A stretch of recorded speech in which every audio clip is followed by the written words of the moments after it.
Hi, just Paulie here. Yes, memories of a great World War One campaign. One of my viewers reminded me of it because he was running the campaign, and it was brilliant. This guy had a brilliant way of coming up with these crazy scenarios that really took you into interesting territory. We didn't actually know it, but it was called Fullhu, but it was presented as using the basic role-playing system D100, but it's World War One. Now, for those of you who don't know, at the start of World War One, as you know, once the British Expeditionary Force goes off and gets a living shit hammered out of it, the rebuild, end of 1914 going into 1915, they're trying to get this volunteer army to thunder in and sort of save the day. You could make pals battalions. Join up with your pals. So essentially, no, you're not going to end up in some hostile army unit. No, join up. And so you'd get groups like social groups turning up. So all the guys from one village or something, or one town would all, well, we're going to make our own battalion and join up.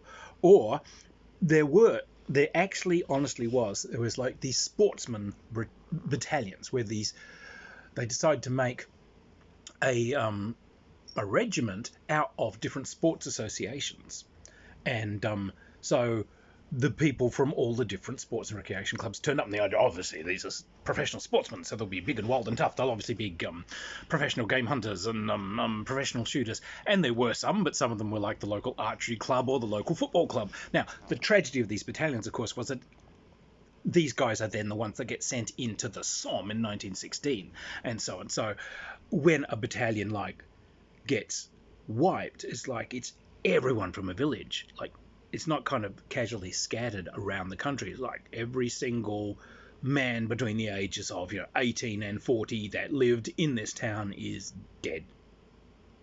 So, a great idea that went tragically wrong. But the Empire says, good, you're a pals battalion, so figure out what you're going to be. So the group decided that they were actually the amateur cricket clubs from southern England. And so that's great, because like these teams form up in 12s and so on. So obviously that's a platoon. So you turn up with your group, and whoever's your team captain, he can be your sergeant, and that's how that works. And the people who are on the board, obviously they're going to be the officers and the unit leaders and all this sort of thing. Excellent, sterling stuff. Now, some of the players came up with a great ambition. You know how Christmas 1914 in No Man's Land, the legend is the Germans and the English played soccer, had a football match. These guys, they wanted to take it one up. For Christmas 1915, they wanted to have a 3-day cricket test match in No Man's Land, bemuse the Hun with some damn fine spin bowling. Okay, that's their ambition, and that's what they're going for. But yes, the craziness game, because there's no equipment. Historically there really wasn't. So they're trying to get the whole group ready to go, because everyone's worried. What if the big push comes and you're not a part of it? Because obviously once you've bashed the Bosch and hammered the Hun, medals for all and back home in time for Christmas, hey? You don't want to miss out. And my character, the personality that had been generated for it, was extremely cynical. And as everyone's coming up with jobs, they're all wargamers, so they all want to be like, combat this and combat that, whatever. And I said, oh, well, who's running supply and equipment? Oh, well, I know. I'll do that. If this other guy who's taken over, he's going to be colonel, and he's absolutely obsessed with the fact he's going to be the most colonelist and of the most fightingest regiments, I'll do it, because I'm a shady character. Of course I was running a shady character. So I'll find you. What do you need?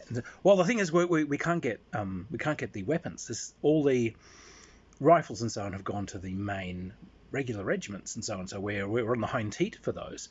So you want a breech loading rifle, good enough to deliver a bullet, that will get you able to say we are all equipped with rifles, so you can get over. Well, look, I'm going to have to be really irregular about this. I can find it, I can pull strings and whatever, but I may have to delve off, off the books and everything.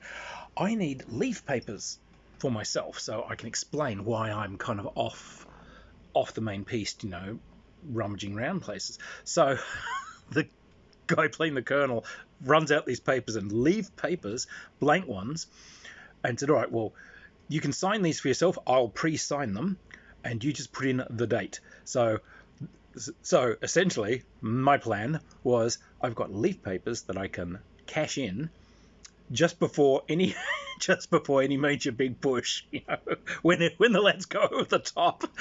I plan to be waving them good luck from the Bahamas. So fantastic. And now I'm, actually, amongst other things, a obsessive historian of World War One, and I just happened to know that when the Canadians came over, they were armed with a POS called the Ross rifle, which it was an adequate rifle, like a magazine-fed rifle, yada yada squee, but it was found that it jammed up almost immediately in any conditions that were muddy or dirty. Great thing to take anywhere in the field. So they just put these into storage and had been reissued Lee Enfields. However, that means there's some warehouses somewhere full of these crap Canadian rifles. So I managed to run off and do a deal. And the other thing is, there were many still stored in Greece, Lee Metfords, which was the previous rifle, which was, there were several different versions of it. It was replaced by the Lee Enfield, and it's adequate, it does its thing, but it was a black powder rifle. There were some that were later converted over to 303, but the black powder ones all went into storage. Right, so we got like a bolt action magazine fed black powder rifle. Tons of them. So and I think I still running short, so I think I found some more Martini Henrys. Oh, there you go. It's like the guys who are guarding the back echelons, they can all have Martini Henrys, but everyone's got a rifle, right? Yay! So this battalion is proudly marching off armed with black powder weapons, at least 5 different types of rifles in about 41 different calibers. It was a grand time. It was a nice piece of work he'd done, because the idea was you had stress that would build up as the horrors of war happen. You got stress, and if you weren't doing things to get rid of it, and you weren't told that, you had to kind of figure that out yourself, but you started getting conditions. The umpire was keeping a secret track of it, and the conditions would creep in, and you might notice that your behavior was changed, or other people would bring it up to you, or it would affect your characteristics. But suddenly it's like, so you're on watch, and it's like, yeah, this is about your oh, holy cow, it's like, you're a bit agitated because you completely run out of cigarettes because you smoked about 2 packs, and there's just no issue coming for another 4 days, so you've got to get some. Wait, well, my character doesn't smoke. Oh, yeah, you weren't really smoking, but you are now. Your character's like smoking. Someone else has become an alcoholic. Someone else, temper has really snapped. Someone else has become kind of forgetful. Some of the guys having horrific flashbacks because terrible things happened. Somewhere in this, there was actually supposed to be a Call of Cthulhu scenario, but actually the World War One Horrors of War thing was just way too involving and too fun. So yes, it was a fantastic little idea, not a bad leap off for a Call of Cthulhu scenario at all. But yes, the the Pals battalion of cricketers armed with this terrible miscellany of weapons, courtesy of yours truly. And yes, they did go over the top in the end, and like, yes, ding, cash this in. Lads, as I sit here on this beach somewhere in the West Indies, I must say I'm thinking of you all. Like, you arsehole, you completely, but don't you want to be a part of it? No. Not at all. Anyway, a damn fine scenario by a very clever scenario designer. Ding.